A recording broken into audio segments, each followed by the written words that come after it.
Brian, when you reflect on losing in the first round to the Tigers, what are your thoughts about that? Disappointment. Disappointment. Felt that, that this team had a lot to offer, and,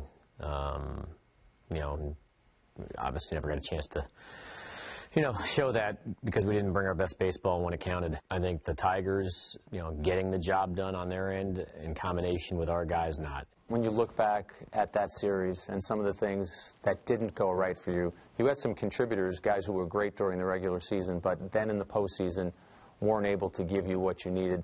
I wanted to ask you about a couple of them. A guy like Alex Rodriguez, he was hurt during the season, but what did you see out of him against the Tigers? Obviously, he had the surgery in season. He came back, then had the thumb injury, and it was one of those situations where we're managing a player who's hurt and having to wrestle with giving him the time to heal so he could be in the best position possible, but at the same time balance that with trying to get his timing down, his confidence back, whatever, or all of the above. And we made the choices we felt were best for him as an individual to put him in a position to succeed, and it just never happened. He was never able to be in a position where you felt good that he was back from all of that, whether it's whether it was health or timing or both. You hoped that it's just ready to turn the corner at any moment, but that corner never came.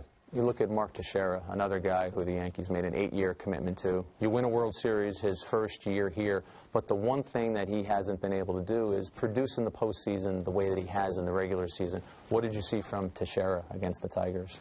I thought, in Texas' case, the production wasn't there, but I felt that he was just missing on certain things. I thought that, in many cases he had some pretty good at-bats. So despite his production, I'll be honest, I felt that he performed or competed, but without the results. It just felt like some balls were like, that's going, that's out. That's, they fell a little bit short, just got under it a little bit, what have you. So I feel in his case, the difference with the results he wound up having and how it played out, how it looked, was probably very tiny, margin of error there. And another player who gets grouped together a lot with Teixeira for the same reason, that his postseason numbers haven't been what he's been able to do in the regular season, is Nick Swisher. And one of the theories out there is that Swisher is a guy who gets so amped up that maybe when the postseason comes, that works against him. What have you seen from him in his postseasons? He, like a lot of our athletes, want it badly, and sometimes maybe too much.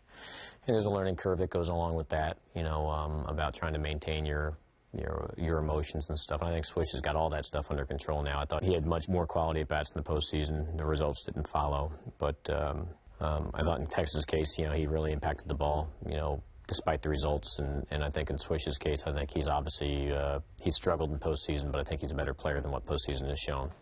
You showed confidence in Nick Swisher by picking up his option for 2012. Obviously, you still have a lot of faith in his ability to produce for you guys. Yeah, absolutely. I think Nick Swisher has been a godsend for us. It was a trade that really worked out for us because he can play multiple positions. We acquired him. He was a center fielder most of that year in Chicago in '08. Obviously, he's not a center fielder now, but the ability to play right field, first base, left field, gives our manager a lot of flexibility. It's interesting that when the season started in spring training, a lot of the questions are about the rotation. How is the Yankees' rotation going to be?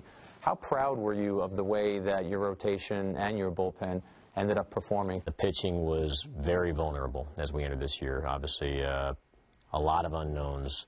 Our pro scouting department did a great job, and a lot of these players came in committed to prove certain things in their worlds, and the Colognes, the Freddie Garcias, Russell Martin as a non-tender, obviously the addition of Soriano to the bullpen. All these things really played a huge part in improving our pitching.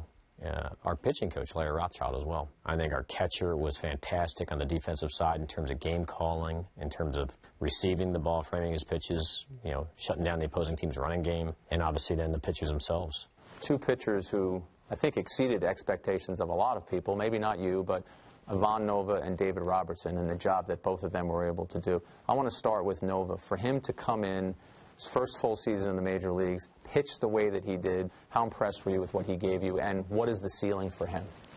And Nova was fantastic. I mean, we've been excited about Nova's ability for a long time. There was no representations internally here that we were going to have a 16-game winner pitched towards the front of our rotation here in 2011. We felt that this was the year to break him into the back of the rotation, that at the very least we had the insurance policy waiting down below if all of our pitchers stayed healthy and clicked for us, even 9 roster invites, that it'd be nice to have him as our 6th starter waiting in the wings. At the very least, he definitely would solidify the back of our rotation. Obviously, he did more than that. Pitchers that you've produced, David Robertson would be on that list. Ends up taking over that 8th inning spot and just dominating it. Gets talked about maybe as a closer possibility down the line. What about what Robertson gave you this year? He's been nothing but successful. I think the '09 World Series, when he did the Houdini act with the bases loaded, really was his coming out party, and he's not looked back since. His success is not a surprise to me because the results have been the results every step of the way. When you talk about your rotation, Brian, it obviously all starts with CC Sabathia being the guy at the top there. How important was it for you to get him back in the fold the way that you did, and what kind of expectations do you have for him now that we do know he's going to be a Yankee again? He's our #1 guy. He's the leader of our staff on the field, and he's one of our big leaders in the clubhouse. He's been everything we wanted, and it was very important for us to maintain the relationship and then really fill in behind him. Obviously I'll have more work to do to make sure that I improve the people around him, but I don't need to be looking for a #1.